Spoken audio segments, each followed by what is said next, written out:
Joining me now is political strategist Yaron Finkelstein, who served as advisor to Scott Morrison during his prime ministership. Yaron, thanks for your time. Of course, there's a lot of open wounds within the coalition at the moment. There's a lot of rewriting of history. There's a lot of blame to be thrown around and to be shared, I think. But what did you think of Mr Hastie's comments this morning? Because him and Peter Dutton are both Conservatives. You know, they pretty much align on policy areas, but I was surprised to hear Hasty pretty much say that he doesn't like Peter Dutton. Well, he didn't use those exact words, Laura, but I see your point. And it's a little bit of sunlight on some of the difficult relationships that were in the House. And we've heard a lot about the Leader's office and their interactions with other colleagues. In a review of how to run a good campaign, I suspect that there'll be a lot of thinking around how to make sure that doesn't happen again. The Leader's office has to be completely fused with the campaign machine and the colleagues. That clearly wasn't the case at this campaign. And Mr Hastie's comments illustrate that that's just one example of how it wasn't quite working as well as it should. Yeah, I mean, there's always this tension between the moderates and the Conservatives, right? But I thought this was notable this morning because it was kind of, you know, blue on blue, if you like. It was the Conservatives unhappy with each other. But I would argue, I mean, the timing of policy, sure. But there's no real suggestion, surely, that Peter Dutton dragged the party to the right in a policy sense. Do you see that? Am I missing something here? No. In fact, you make a really good point. This isn't, in the post-election period, a question of right, left, conservative, moderate. This is just some personalities, some identities.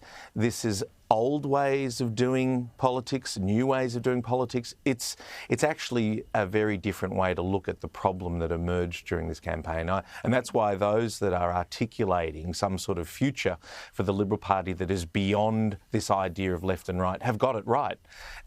Because that wasn't what the issue was at this election. Yeah. It wasn't whether it shifted too far one way or the other. It just didn't shift. And that's a very different problem. Look, there's so much blame, if you like, to be thrown around, and everyone is an expert in hindsight, of course. But I think there is a problem here, and I wonder if you agree with me. If Peter Dutton is used as the one and only scapegoat, I don't think that's where it's going at the moment. But I did see a hint of it this morning. I've seen a hint of it in the last couple of days.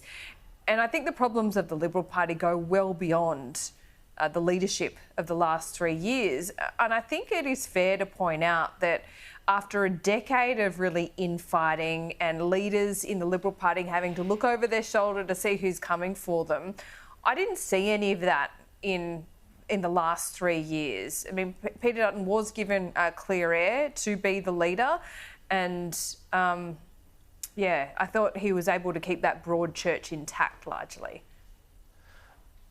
You are absolutely right. And remember, most of the time after a significant loss, which is what the party faced in 22, the first leader of the opposition very rarely gets to face the voters 3 years later. Peter Dutton was able to do that. Bill Shorten did it because he dragged quite a few seats across to Labor's side in the 16 campaign, but it rarely happens. So Peter was given a lot of credit for keeping the team together. One of the advantages he had, and the new leader doesn't necessarily have that same advantage, is that some 40% of the party room was from Queensland, a combination of the Liberals and the Nationals. So that gave him a certain territorial advantage, and he kept it together, and it's to his credit.